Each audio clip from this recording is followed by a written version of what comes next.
regain, stuck in a losing game. We pass the blame, cycle starts again. We break with a chance to remake. It's up of our mistakes. We follow the lead, but it leads to nothing when nothing is left to claim. We fell addicted to fame and promise of grandeur, but promises never stain. They say you can only get better from here. They say there's plenty more to go. All the answers turn to words that disengage. A will surrenders, letting our future start to fade away. All the answers turn to words that rearrange. We're caught in the sunset, taking a last breath as we fade away.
Hello and welcome to Restoring the Roar. I am your host, Alex Loosemore, and welcome to episode 8. We're just going to do same kind of episode as last week. It's going to be fairly short. Just recap or react to last week's preseason game, the 25-7 loss versus Jacksonville. Looking forward to the game on Friday at Carolina. I get to go see Deuce Staley, former Lions running back coach and assistant head coach. And then we're just going to do the updated 53-man roster, and that's going to be it. So thank you guys for tuning in. If you like what I'm doing here, like, share, subscribe if you're watching on YouTube.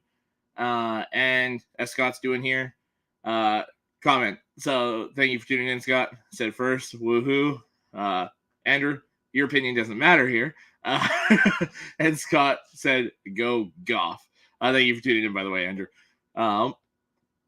Sorry, I was just finishing sharing here. I'm going to have to go back and fix it because I didn't put a caption in, so most of these groups won't allow it, but I will deal with that later. Jason, thank you for tuning in. Not leaving your comment up for too long.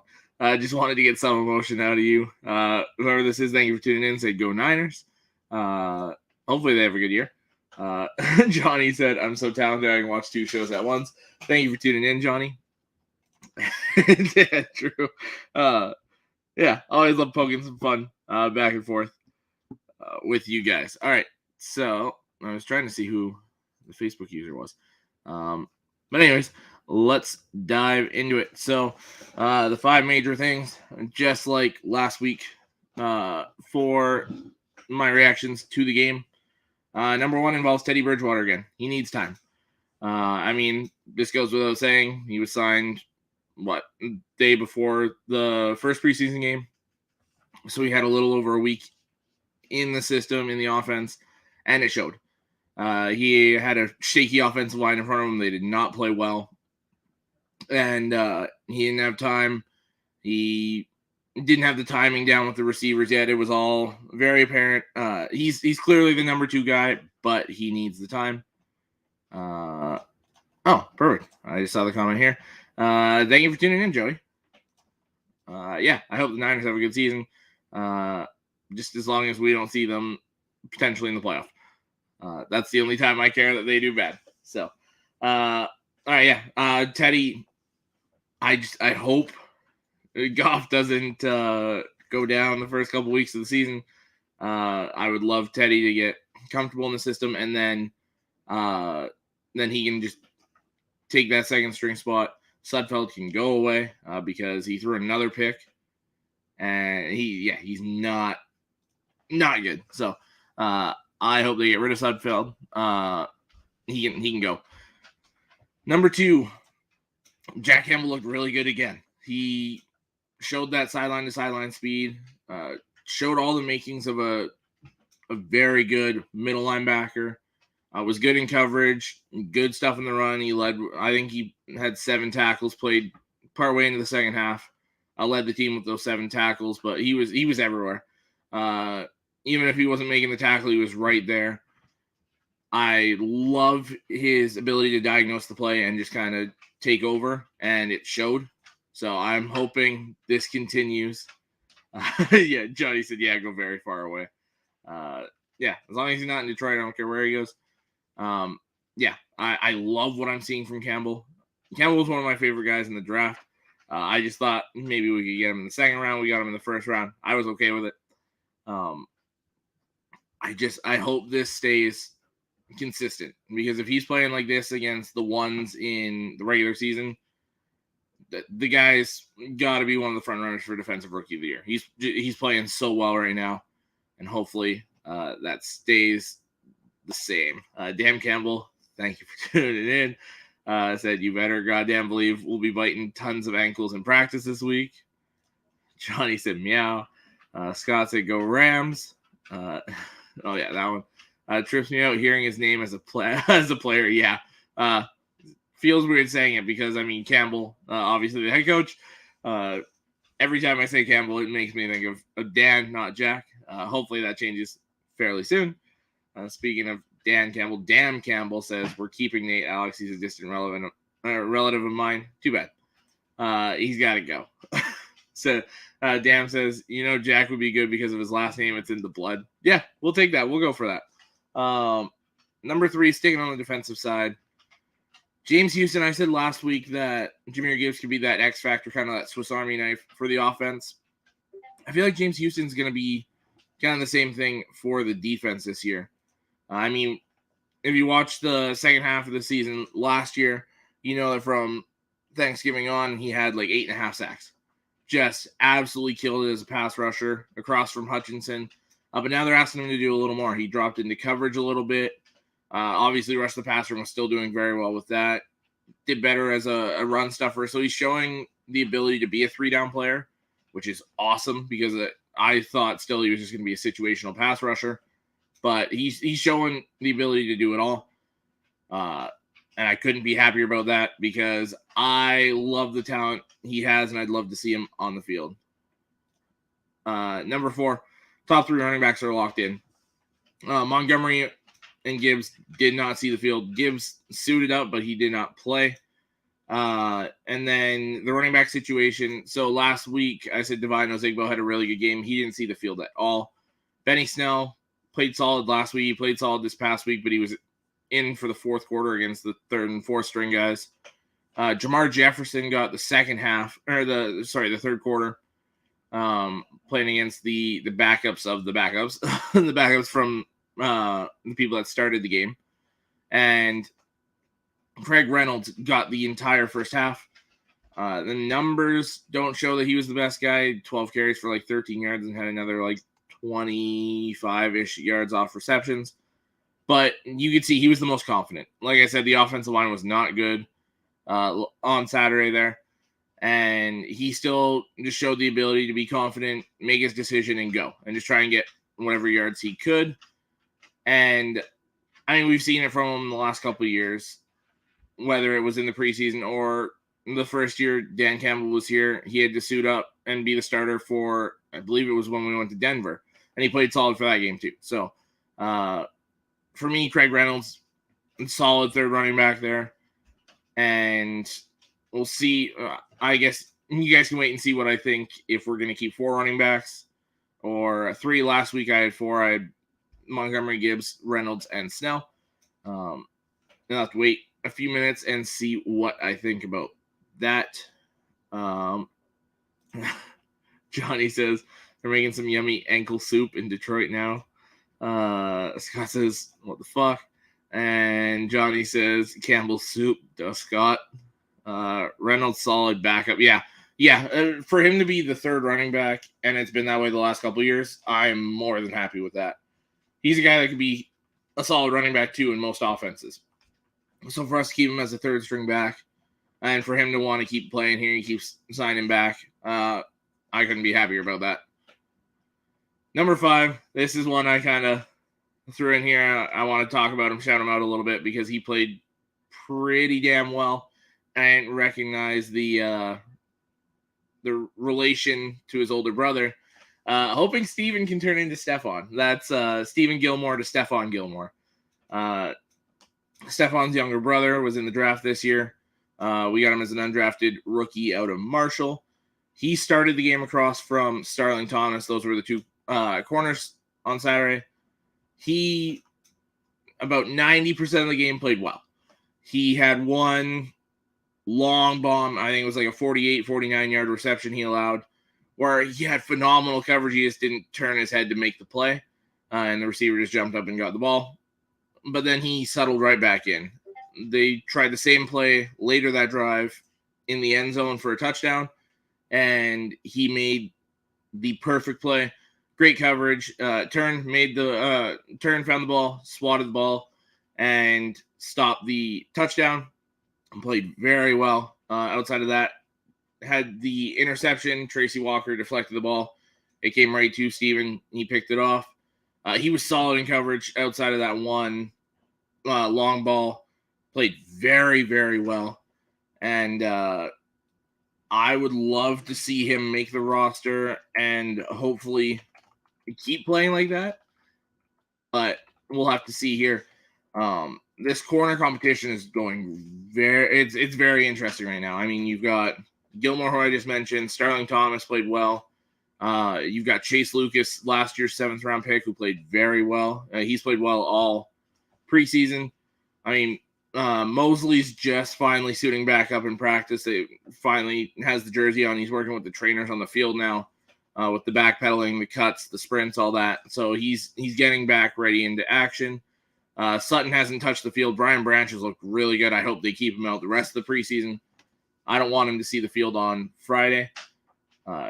Jacobs, he could get in a little bit, but I don't need to see him play anymore. I think he's set. Will Harris is a guy that I really like, and I really hope he makes this team. He's got that versatility. He started in the league as a safety. Last couple of years transitioned to corner. He's played fairly well. He's played outside. He's played that nickel, and then he has that familiarity with the safety position. So I hope he stays on the roster. I'd like to see him play a bit on Friday, though. Maybe play all 3 spots, honestly. And then, Starling Thomas, Chase Lucas, Stephen Gilmore. There's a couple other guys that have shown out, too. Their names are just slipping my mind here. And then that safety position as well. That 4th safety spot between Fayatu Melifonwu and Savion Smith. It was kind of neck and neck, looking really good. And then they both got hurt on Saturday, putting their availability for the start of the season in question. Scott says, damn, you guys cut most of the tight ends you've got your 53-man roster. And Johnny said most teams are starting their first teams this week. Tune-up game for the starters. From what I've heard, we might play them a little bit, but it sounds like a lot of it's going to the guys that that are battling for those final roster spots. So I don't expect to see the starters much if they play at all, honestly, because we've practiced so physical. The scrimmages with the other teams, we've been so physical that I feel like the starters might be good enough, and I don't want them to get hurt. So I'm hoping personally they keep them out, but more than likely they'll see a little bit of time. All right. Well, looking forward to week 3 at Carolina. I was just talking about all that. I guess I'd love to if the starters are going to play, give them a couple drives and get them out before anything really happens. We've been pretty good with injuries this offseason, so I'd love to keep it that way. And I want to see those guys battling for those last few spots. I want to see them fight for it, especially wide receiver. There's a lot. With one cut, I think there are fewer bubble guys to look over now. With our roster, I disagree. There's so many guys competing for the last 2 or 3 wide receiver spots, especially with Denzel Mims getting injured and they waived him. And Jameson Williams being out the first 6 games. Wide receiver is a huge spot. We've got 3 guys battling for 1 to 2 spots. Corner, same thing. We've got 3-4 guys battling for 1 to potentially 2 or 3 spots. Safety, see if we can get a 4th safety we like. There's just a lot of those positions, and even interior defensive line. A guy like Benito Jones is on the fence whether he's going to make the roster or not. Julian Aquara is the edge rusher. He's had a really good preseason. Teams have apparently called about trying to get him. Mainly the Giants. Remember, coaches are also drooling over the waivers too. Yeah, that's where we've kind of hit it big with some of these guys too. And but I think at the same time, if you've got guys that you really like on the roster now that have been in the scheme for a month and are solid there, I think we're okay with the guys we got. And I don't really expect any big time guys to get cut. I mean, there's always a few surprises. Don't get me wrong about that. But, I just want to see you guys fight for those spots. And even the guys that are locked into the roster, fight for that kind of pecking order. Who's going to be the starter? Who's going to be the rotation guy? With positions like receiver, like defensive line, like linebacker. There's a lot of guys a lot of stuff where, for example, Amon-Ra St. Brown, set in stone. He's a wide receiver 1. He's locked down that slot. Aiden Hutchinson, nobody's pushing him out of the edge rusher slot. There's a few guys set in stone, but then there's a lot of positions where with a big game you could take the starting role for Kansas City. So I just want to see guys fight. That's all I want to see. And the initial 53-man roster, the updated 53-man roster predictions. I'm going to need to find a spot for Lance now. I've heard that we're apparently interested. So, I mean, if we could get him for not that much, I'd be okay with it. Then it would be interesting to see what we do with the quarterbacks, because it sounds like the second Hendon Hooker is healthy, we're taking him off the non-football injury list and putting him on the 53-man roster. So, with him being on the non-football injury list, obviously it was a football injury, but it happened outside the NFL, so that's why he's on the non-football injury list. If he starts the season on that list, he has to miss the first 4 games. So I don't think he's going to be ready before week 5 anyways. But, Minnesota and the Bucks. Yeah, I've heard both of those as well. There's a few teams I'm keeping my eye on for him. It'll be interesting to see what happens there. Dark horse would be Miami as well. If Tua gets hurt, again, it might be nice to have someone like Lance ready to go. Kind of the same style. But, yeah, that'd be an interesting one. Speaking of the quarterbacks, 53-man roster, I've got Goff and Bridgewater with Hendon on the NFI list. Like I said, Sudfeld can go. Bye-bye. You can leave. I'm over the interceptions. When he's solid, he's a solid backup, but when he's bad, he is awful. And all 3 interceptions, the one was probably a miscommunication with Jameson Williams. I don't know who was to blame there, but the other 2, he soared the ball over the receiver's head by about 5-10 yards, and it was right into a DB's hands. Just awful throws. He's decent with the shorter stuff, but we need a guy that can throw it past 5-10 yards and be successful with it, and he's not that guy. I'd love to see Will Levis play, and I'd love to see him play a lot, because I think he's a guy that could potentially take over that job if Tannehill starts to slip. So I'd like to see him play. My running backs, like I said earlier, the 3 guys are locked in, and I'm only keeping 3 this time. There's so many guys in other positions that I feel like deserve to make the roster. And a lot of it came down to special teams when I was making the bottom parts of the list. Jamar Jefferson had his opportunity to be a returner this weekend. Did not look good. He'd probably be the 4th running back because the other guys don't play any special teams really.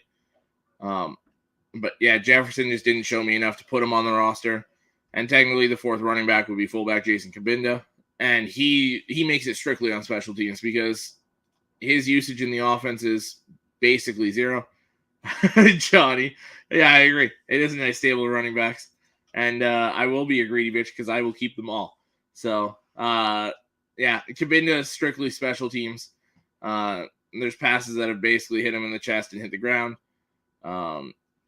Solid run blocker, short yardage, and goal line, but you can't use him for anything other than that. And he only got targeted like 4 or 5 times last year, so it's not like we really use him for anything else in the offense. Facebook deleted that comment. I mean, I can understand why. Call me a greedy bitch, but I found the comment funny. So, speaking of some of these other guys that are making the roster for special teams and that kind of stuff, I went with a couple extra wide receivers. So I have Jameson Williams there, obviously suspended. So Amon-Ra St. Brown, Marvin Jones, Khalif Raymond, Josh Reynolds, Dylan Drummond, Antoine Green. And I might even add Chase Cota in there, the undrafted guy from Oregon. I believe Oregon. All 3 of those guys, Drummond, Green, and Cota, have all played very well. Drummond's looked the best in the scrimmages, practices, and all that. He's had a couple timely drops in game. Antoine Green's looked solid, and he's the best special teams guy of the 3. He plays all 4 phases of special teams.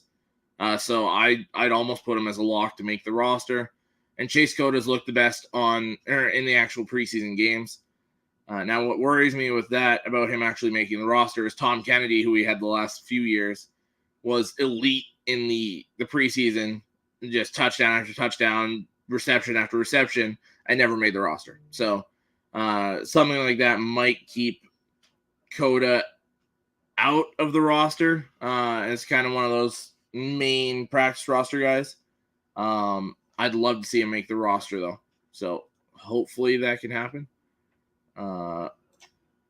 Crazy how Pickens is better than all those guys.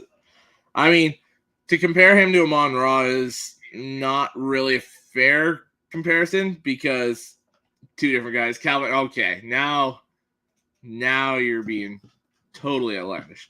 I mean, I'd take Pickens over everyone but Amon-Ra, but I'll take Amon-Ra personally. Yeah, Andrew, thank you. Sid, I was going to say delusional, but we'll go for high. All right, tight end stays the same. Laporta, Brock Wright, James Mitchell. Yeah, you can see Sid was just trying to get a reaction too. And back to work I go. Thanks for tuning in, Sid. Yeah, Laporta, Brock Wright. Now, I will say I'll take the Steelers group of tight ends over the Lions overall group of tight ends. I really like Sam Laporta, but I mean, to get Freiermuth and Big O as well, yeah, it's hard to pass up that group. The offensive line, same 9 guys: Decker, Jackson, Ragnow, Glasgow, and Sewell as the starters. Could be Vaitai as that starter instead of Glasgow. Don't really know. We haven't seen too much yet. They've kind of flip-flopped back and forth still. We'll see Kansas City, who they have rolling out first. Well, the backups here, I have Nelson, Vaitai, or Glasgow, Sorsdahl, and Jermaine Ifedi. Nothing changed here. These guys the 3 here, yeah, Nelson, Sorsdahl, and Ifedi, that have played during the preseason have played well. They just didn't really have help around them. Johnny said, funny, the only highlight the Bucs had was Keenan Isaac shutting down Pickens, and Isaac may not even make our team. Yeah, it's funny how preseason works like that sometimes. You got guys that are kind of set into the roster that kind of not necessarily go through the motions, but they're just trying to make sure they get to the season. And then you've got guys that aren't guaranteed to make a roster that ball out, do phenomenal, and sometimes make the star guys look foolish. But just the way it goes in the preseason. The edge rushers stayed the same. Hutchinson, Okwara, Harris, and Houston. I wanted to keep Julian Okwara, but it sounds like he's out the door. Just too many other guys. It's unfortunate because he's played very well. I think he's going to end up on the Giants. So I'd hate to see him in a Giants jersey. I mean, we don't play them this year, but if both teams make the playoffs and we have to go against them, not a huge fan of that. Interior defensive line also stayed the same. McNeil, Buggs, Kaminsky, Pascal, Broderick Martin, and Onwuzurike. Benito Jones might sneak in there as the extra D lineman. Might go with 11 D linemen. I've been seeing a lot of guys predict that. I'm not sold on that yet. He had a good week 1 with Onwuzurike against the Giants. Both of them looked pretty rough against the Jaguars here.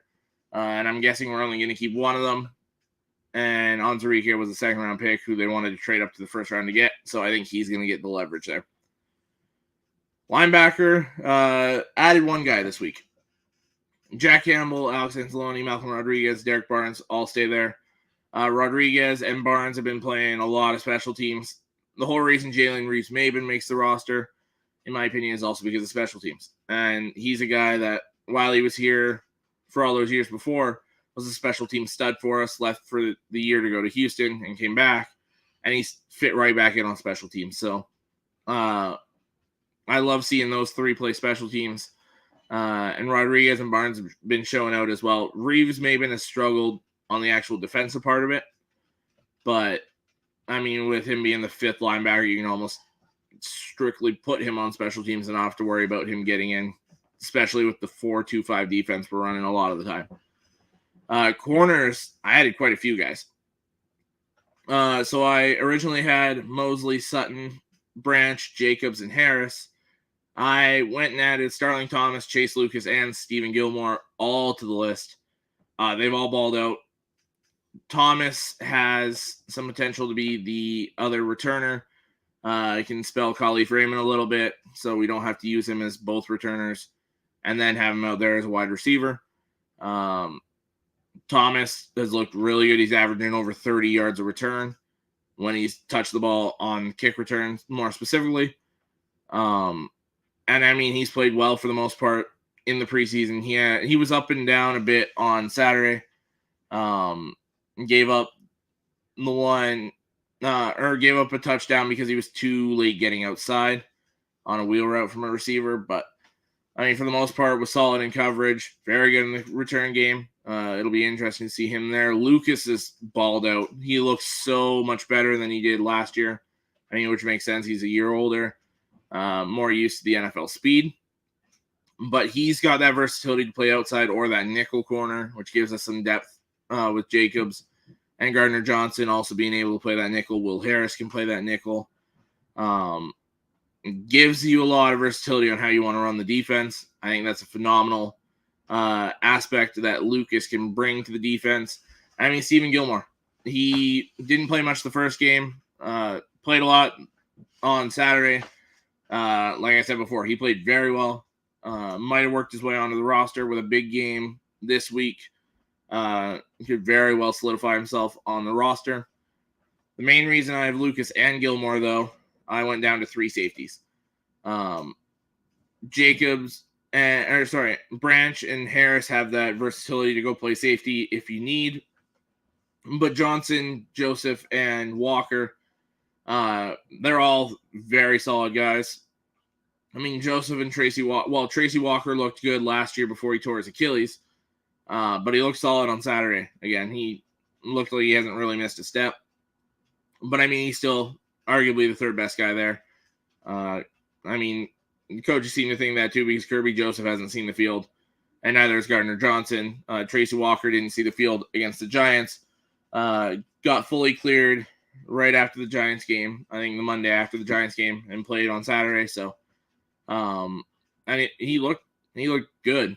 So to have him as a third safety, more than happy with that, especially with how bad our defense was the last few years. To have guys like that as backups now, I couldn't be happier about that. And like I said before, Melifonwu and Savion Smith both had those injuries that might screw them out of being ready for the season. So I'm not putting them on the 53-man roster if they're not going to be ready to go for the start of the season. And, I mean, the three special teams guys, a lot of people are kind of going back and forth with the kicker. I still have Riley Patterson. Some people have Romeo Parker, the USFL kicker. I'm not seeing it. I mean, he's good, don't get me wrong, but I still prefer Riley Patterson. I guess I'd be fine either way.